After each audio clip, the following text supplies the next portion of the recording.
Good evening, everyone, and welcome to the Shul on Vayakhel-Pekudei. It's also Parshat HaChodesh this week, and this marks the 22nd Shul in this series, the last one for Sefer Shemot, last one for the book of Shemot. First of all, just to get an idea of what's going on, we will look at the summary, which is prepared by Jonathan. And thanks to Jonathan once again. So what happens in this week's double Sedra, very long double Sedra, by the way, 9 columns in the Torah. Moses assembles the people of Israel and reiterates to them the commandment to observe Shabbat.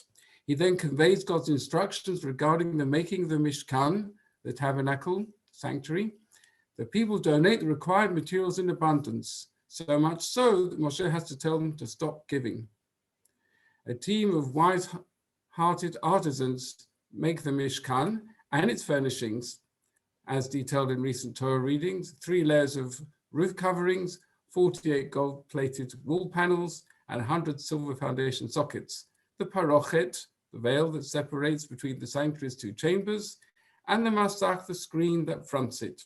The ark and its cover with a keruvim, the table and its showbread, the 7-branched menorah, with especially prepared oil, the golden altar and the incense burned on it, the anointing oil, the outer altar for burnt offerings and all its implements, and the basin and its pedestal made out of copper mirrors. An accounting is made of the gold, silver, and copper donated by the people for the making of the Mishkan. But Salel or Holiov and their assistants make the 8 priestly garments according to specifications communicated to Moshe in the Parsha of Tetzaveh. The Mishkan is completed, and all its components are brought to Moses, who erects it on Rosh Chodesh Nisan. So it's not just that this Shabbat is Parshat HaChodesh, which is always a Shabbat before Rosh Chodesh Nisan, but actually the content of the Seder, the conclusion, takes place also Rosh Chodesh Nisan.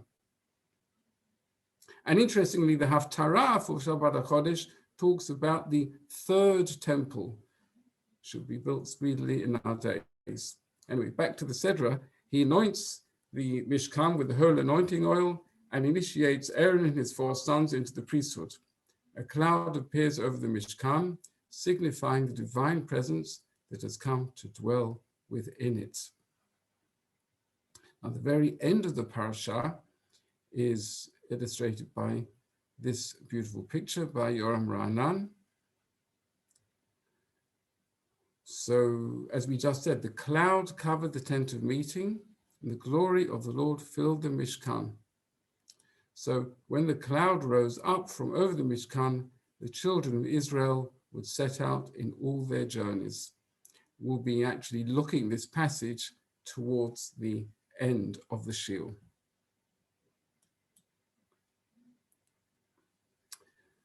Just before we go into details, first of all, this week, Vayakhel-Pekudei HaChodesh, is 1 year since many shuls in the world, and certainly this country, were forced to close.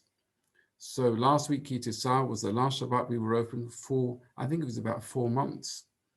And of course, we've been sporadically closed through the year. And to this day, quite a number of you have not yet returned to shul. And I hope the day isn't too far off when you will feel comfortable and it will be safe enough for you to do so. So the question arises, huge question arises, Vayakhel-Pekudei, the building of the first ever Jewish place of worship. And we had to close the shul in that week. What can we learn from it? Well, we're going to hear tonight some haunting messages from Rabbi Sacks, Zatzal. I thought about actually playing recordings, but I decided not to, but I will be conveying messages that he gave previous years at this time, but also last year. Of course, he prepared the covenant of conversation weeks in advance, but he did a special one, a special broadcast when we knew that we would have to close the shuls. And it's a powerful message that he conveys. And all that and more we will see tonight.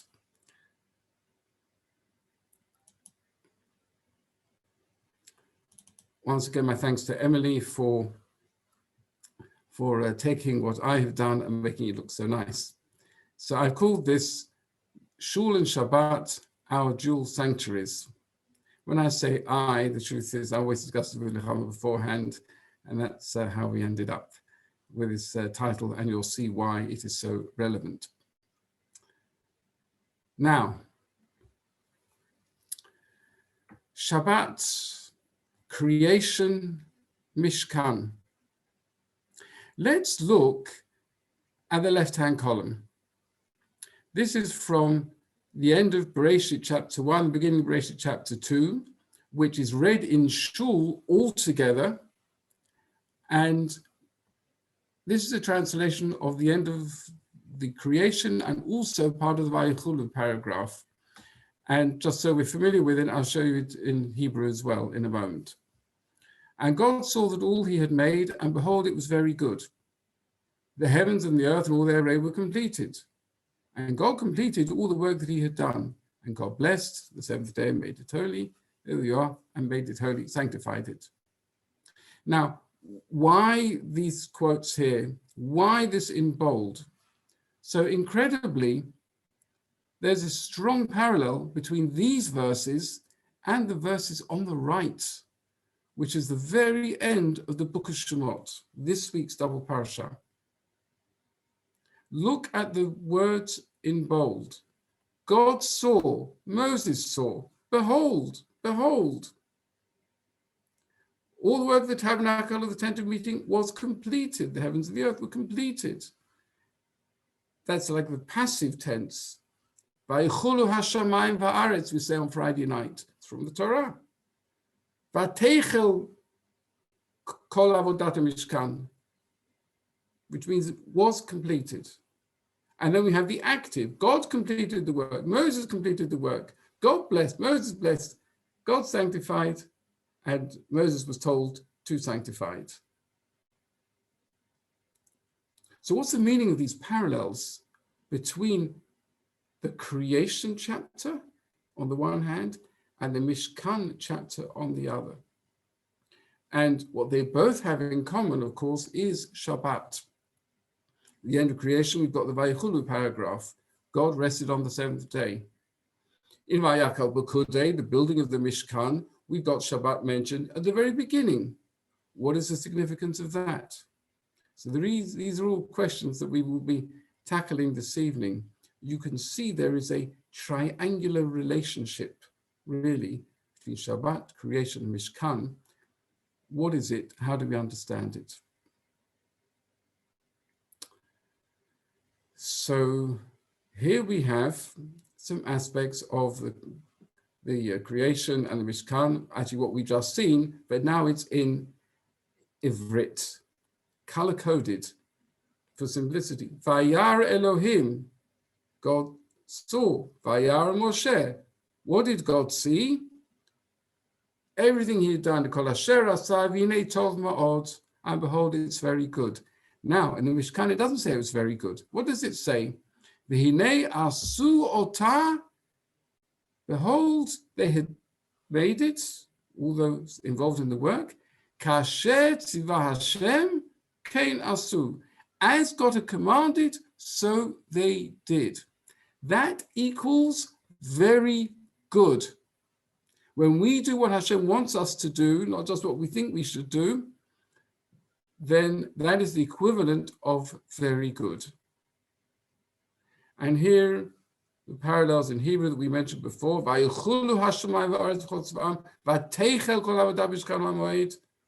the conclusion, and then the active, Vayar Elohim, Vayakhel Moshe, Vayakhel Elohim, Vayakhel Moshe, God finished, Moshe finished. What did they finish? So in Bereshit, it uses the word melachto, and here in Pekudei, it's hamlacha. You can see it's the same word. Melacha means the work, but we're going to return to this word, melacha, because it's critical for understanding the triangular relationship about which we spoke. And then we have Vayivarech Elohim, God blessed the seventh day and made it holy. And what did this say in Pekudei? Vayivarech Otam Moshe. Moshe blessed them. He blessed the artisans. What did he bless them with? So at the end of Psalm 90, we have words that are very familiar to us. We say them Motzei Shabbat. We actually say them at a funeral, and at other times, Shabbat morning, Psukei de Zimra. V'hi noam Hashem Elokeinu. May the pleasantness of God be with you, and may he bless the work of your hands, is what that verse says. So Rashi says that is how Moshe blessed them. And finally, Vayikadesh Oto, God made the day holy, V'kidashta Oto, and Moses was told to make the Mishkan holy. What does it mean to make something holy? So we'll be looking at all of these things as we go. So here are other aspects in which the Mishkan not only relates to the creation, but is seen to complete the creation. But let's look at other associations. The creation. The first verse has 7 words. The second verse has 14 words. There are 7 days of creation. The word eretz, meaning land or earth, occurs 21 times. God's name in creation occurs 35 times, all multiples of 7. Now, I'll be honest, I don't know how many times the word asa, which means to make, occurs in the creation chapter. It is many. Let's go to the other column before we get to the end of the verse. The Kohen's clothing, the clothing for the priests, was done as God commanded Moshe. 7 times do we have that phrase, Kasher tzivah Hashem et Moshe. Moshe was told to set up the Mishkan. And that same phrase, Kasher tzivah Hashem et Moshe, 7 times. There's clearly a huge emphasis and meaning of the word 7, which represents a natural order. The key verb in building the sanctuary, building the Mishkan, is asa, and it is used over 200 times. So here we are, Parsha Vayakhel-Pekudei. I'm not doing the laning this week, Rabbi Rafi is doing the laning. He will be saying this word more than 200 times. But what about this last word in both columns? So we've already referred to this.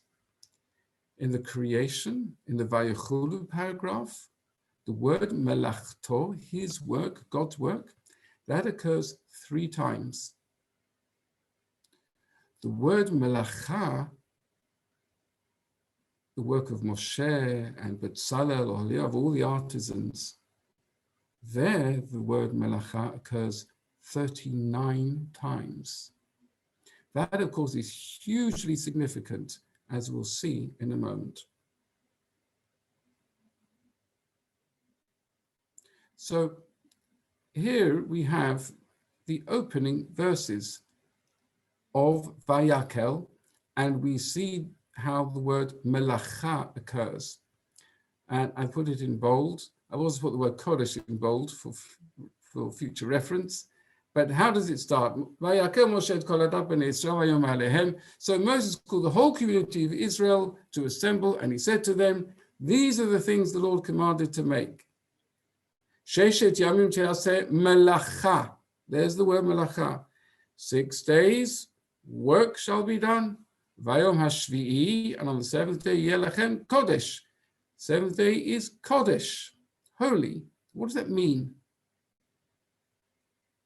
And one could already suggest it means an absence of melacha, because clearly the 6 and the 7 are being contrasted. So the 6 have melacha and the 7th is kodesh. What is melacha?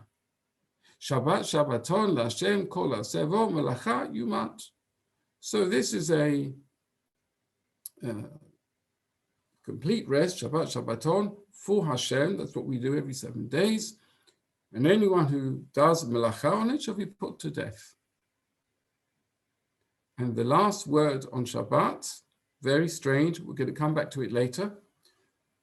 Lo tvaresh b'chol moshvotechem b'yom Shabbat. You shall not kindle fire in any of your dwelling places on the Sabbath day. So now, let's just briefly look at the first verse again.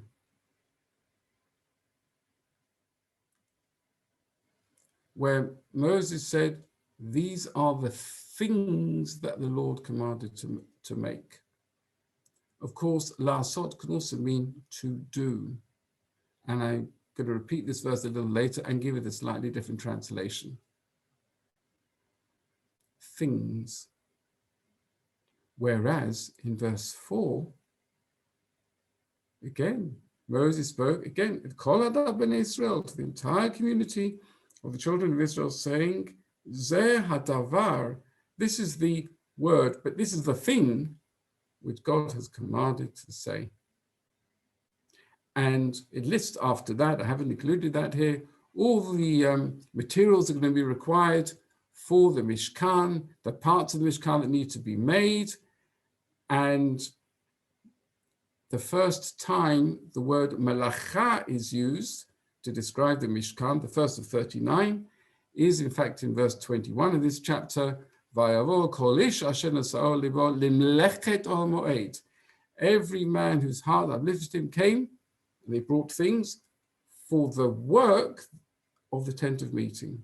And just by the way, the men came with the women, but the commentators say on this that the women were actually more generous than the men. I just throw that in, nothing to do with what we're saying, but I thought some of you might like that.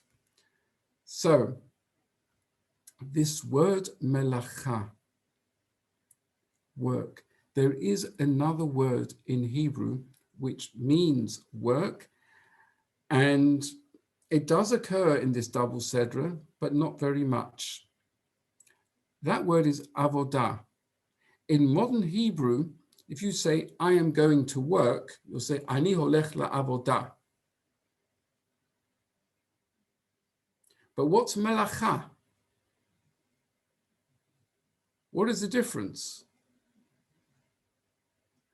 And we learn out in Tractate Shabbat. We've got the word melacha, something we don't do on Shabbat. We've got the word melacha in the Mishkan, something we do in making the Mishkan. We understand from that whatever is commanded in making the Mishkan, it's that is not allowed on Shabbat. We can call it, if you like, skilled labor, using technology in some way or another, making something out of something else which takes a particular skill, whether it's sewing or tearing or dyeing or various different things, cooking. And that is the definition of melacha. So if we wonder why Shabbat is repeated at the beginning of Vayakhel, it's for this reason.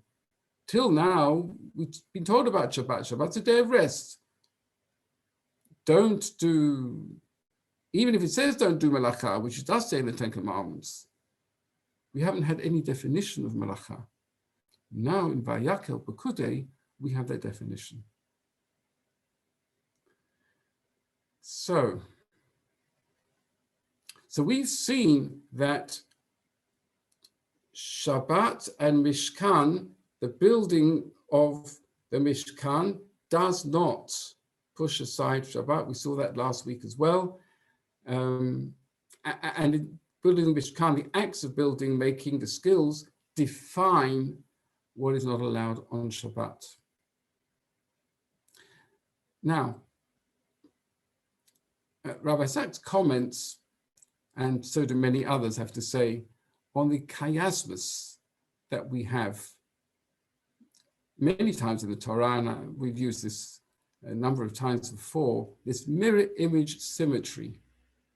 Here we have the whole story of the Mishkan. We started it, Parshat Trumah, and it occupies 5 separate portions in the Torah. But look at this. First, the command to build the Mishkan, then Shabbat. In the middle of it, the Egel, the golden calf. And then this week's Seder, Shabbat again, and Mishkan. Mirror image symmetry. It's like A, B, C, B, A. Comment made by Rabbi Sacks, Bereshit and Shemot. Why is there a Vav at the beginning of Shemot? It's a new book. And it says, Ve'ele Shemot B'nai Yisrael. And these are the names of B'nai Yisrael, Haba'im Mitzrayim, who are coming to Egypt.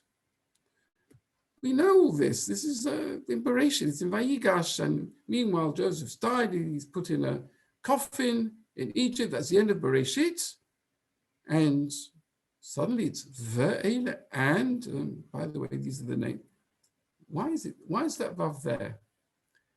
And it really is to compound this point that we said earlier, that the building of the Mishkan in some way completes the creation. We've seen the word association. The way Rabbi Sacks puts it, the beginning of the Torah, we have the creation by God for humans.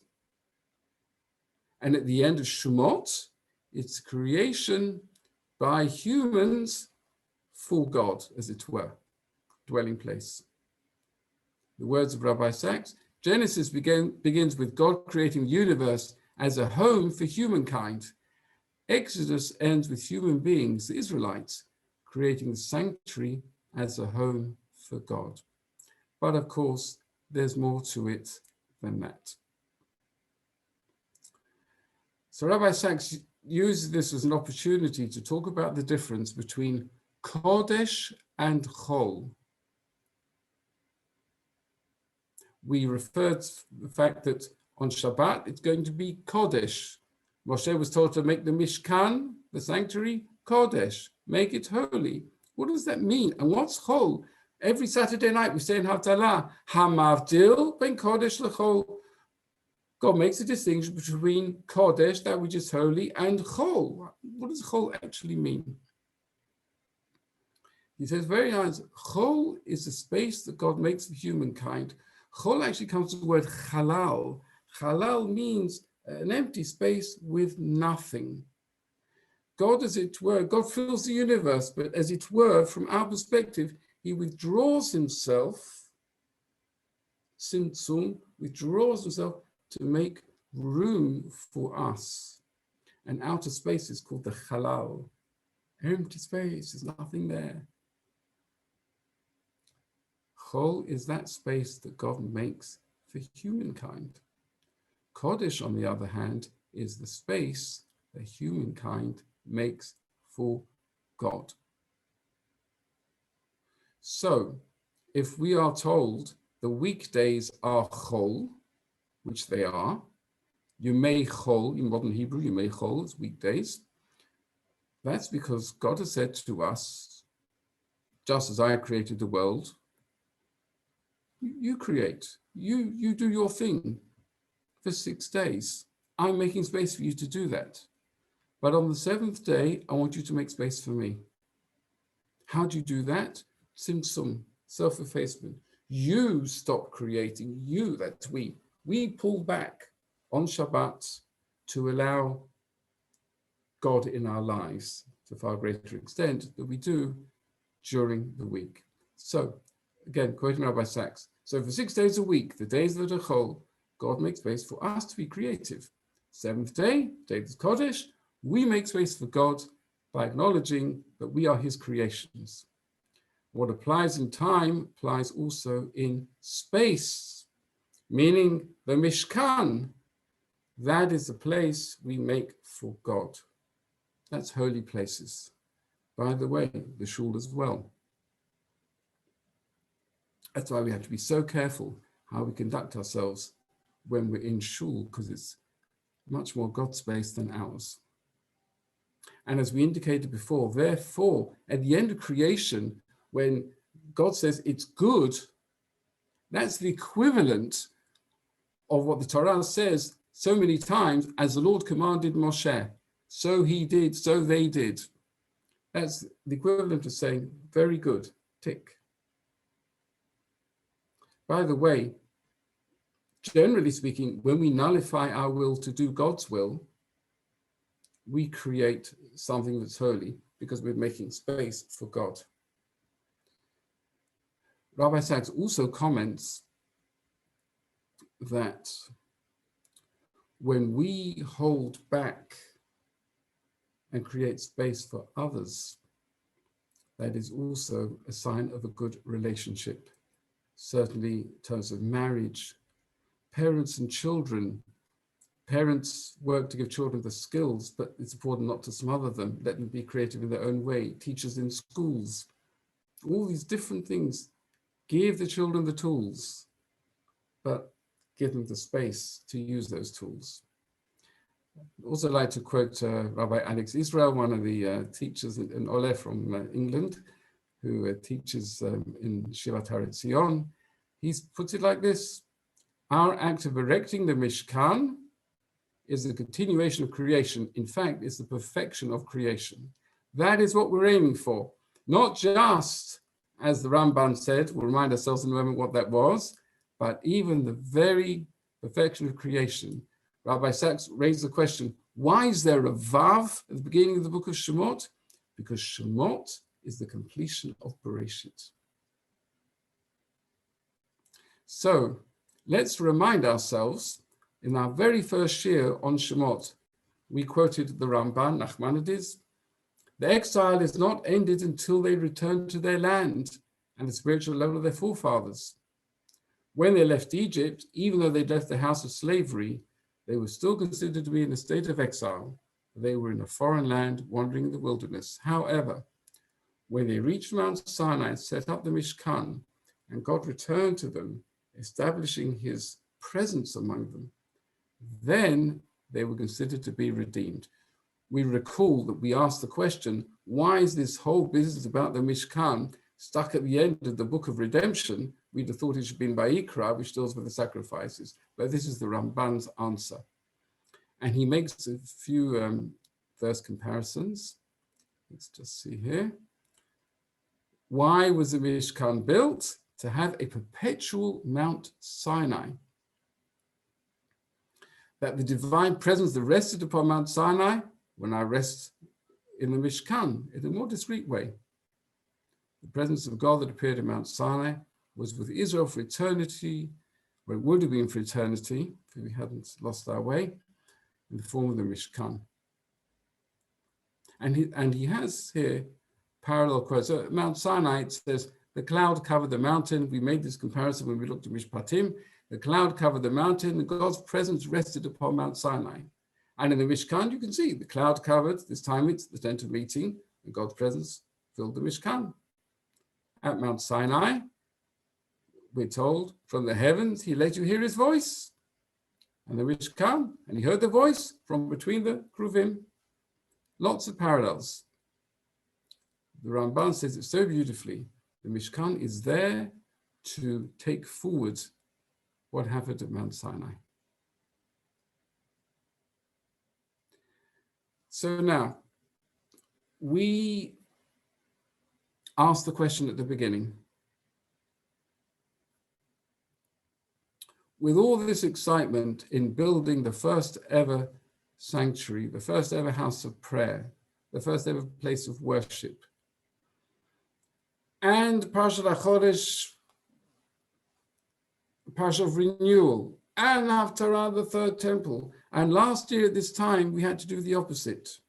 We had to close down the shul. How can we even relate it to the Sedra? And he quotes in one of the covenant conversations, in a special share that he gave last year when we had to close. Rabbi Sacks quoted the Alter Rebbe, who said that you will always find something of relevance in the parsha for the event of what's going on in reality. How could that be? And here it is. Let's go back to the first verse again. Vayakhel Moshe et kol hadav bnei Yisrael vayom alehem. So Moshe gathered the whole congregation of Israel, and he said to them, Eile hadvarim, these are the things, plural, that God has commanded to do them. And what was the first thing? Shabbat.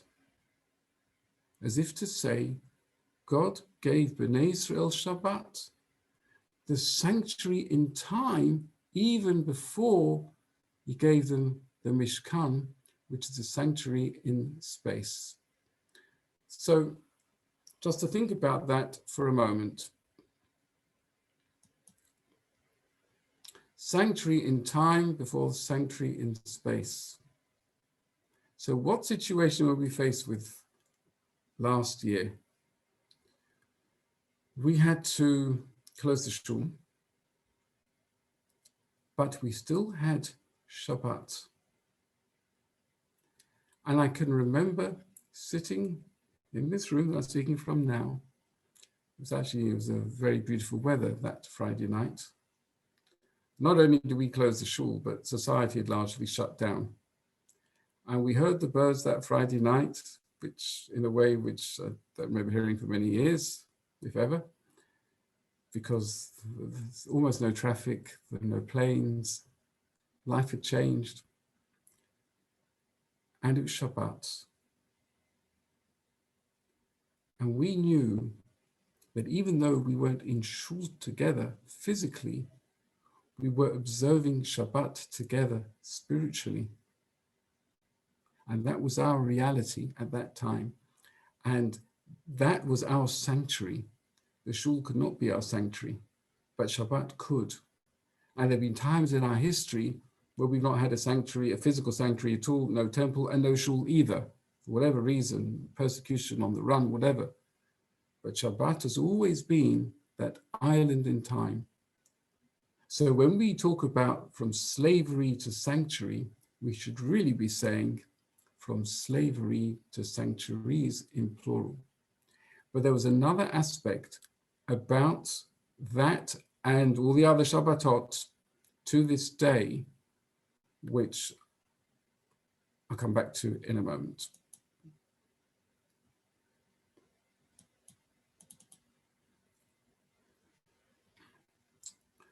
But first,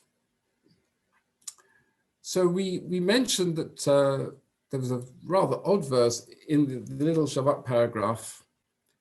Do not ignite any fire on Shabbat. Lo tzvaru esh b'chol moshlotechem. Says a halachic midrash called the Mechildat Rabbi Shmuel. And it's really quite ancient. It's one of the earliest ones, at least 2,000 years old. On Shabbat, one may not ignite a fire, but one may ignite from the eve of Shabbat to continue into Shabbat.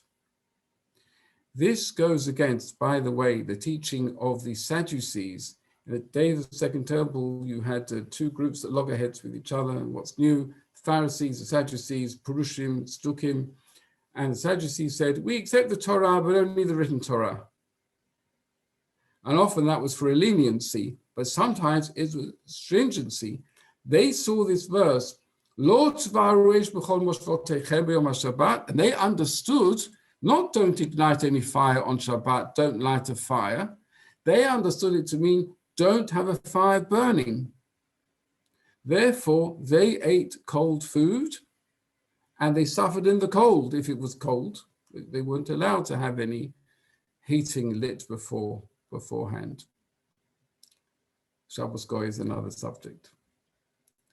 Incredibly, Rav Sadia Gaon, period of the Gaonim, about the 9th, 10th centuries, wrote in his Siddur, from here, this verse, we learn the obligation of Shabbat candles, something that is lit before Shabbat comes in and last well into Shabbat.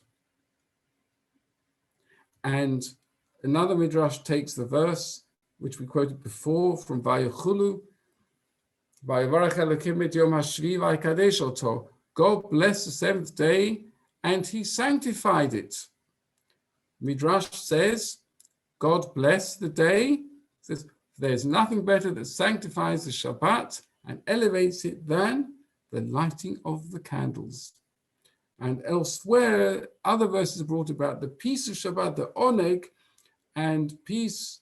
You can't have peace if you can't see what you're doing. So the importance of lighting candles was very, very stressed.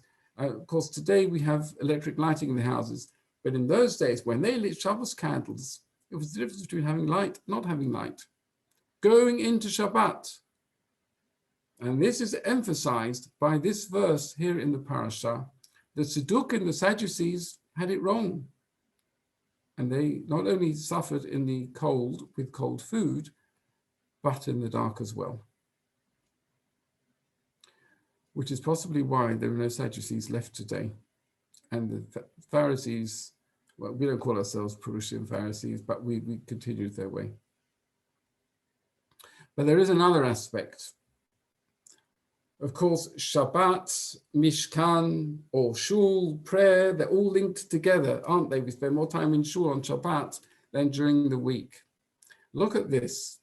So in this very moving piece that Rabbi Sacks said, and you go to this website under Vayakhel, Covenant Conversation Vayakhel, you will find this a 26-minute talk, beautiful talk. And he quotes this very well-known verse. We say it as part of Ma Tovu, and we say it Shabbos Mincha, we say it on the festivals when we take out the Torah.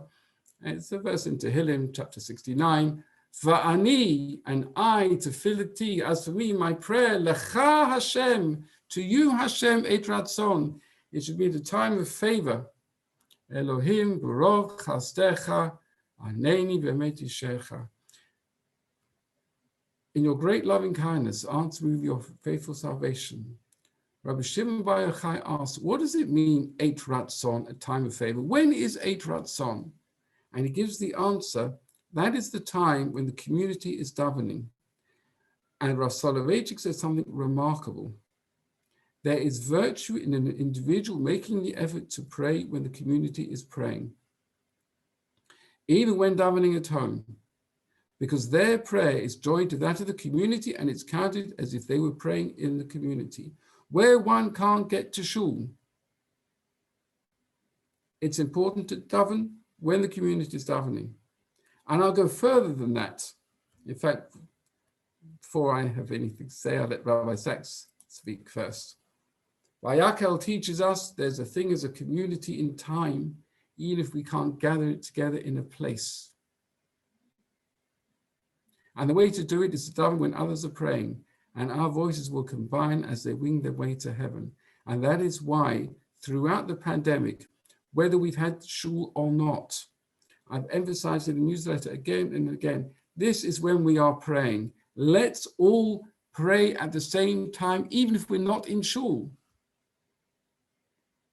Because in so doing, we are retaining that sense of community, of communal prayer, which is stronger than the prayer of an individual. And I find this a very powerful idea. It's something that, as I say, Rabbi Sacks emphasized this time last year. So now, this is the end of the parasha of Pekudei. When the cloud lifted from above the tabernacle, the Israelites went onward in all their journeys. But if the cloud did not lift, they did not set out until the day it lifted. So the cloud of the Lord was over the tabernacle by day, and the fire was in the cloud by night, in the sight of all the house of Israel in all their journeys.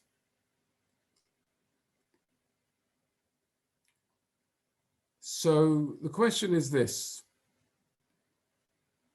Where it says all their journeys the first time, that clearly means what it says. The Israelites went onward in all their journeys. That's the cloud lifted, time to go. But here it says,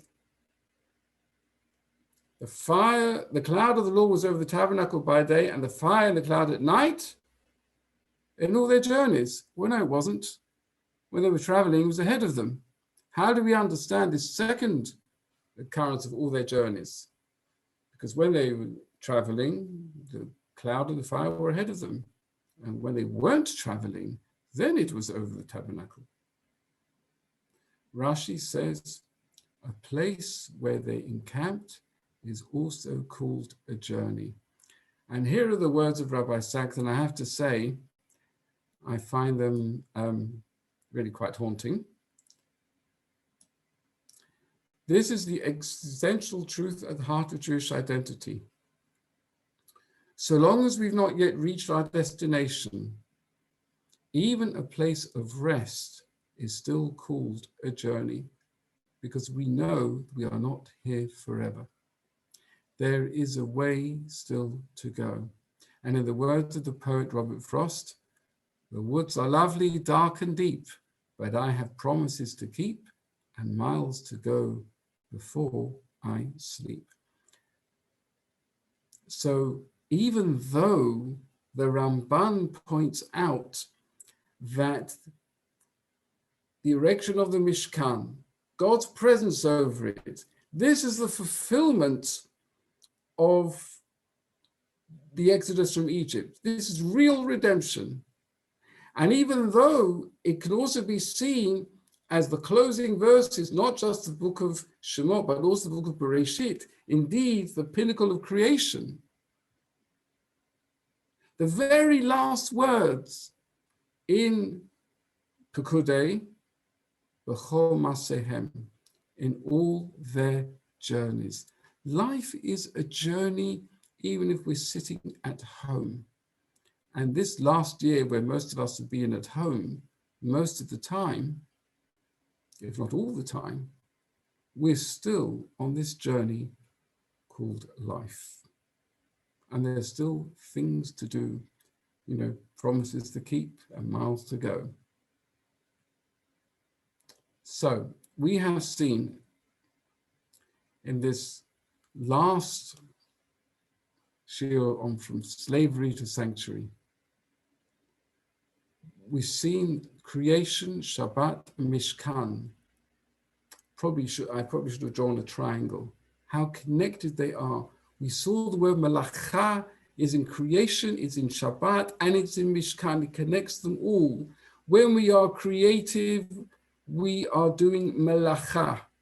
When Shabbat comes along, we abstain from that malacha. We make room for Hashem, and that is called kadosh, something which is kodesh, something which is holy. And to give Rabbi Sacks the last word here, the highest achievement is not self-expression, but actually it's self-limitation, making space for something other and different from us. As we will say in Shul and Shabbat, chazak, chazak, v'nid chazek. So be strong, and we will be strengthened. So it's my sincere hope that you've enjoyed these shiurim and drawn strength, the strength that is to be drawn from Torah over this time.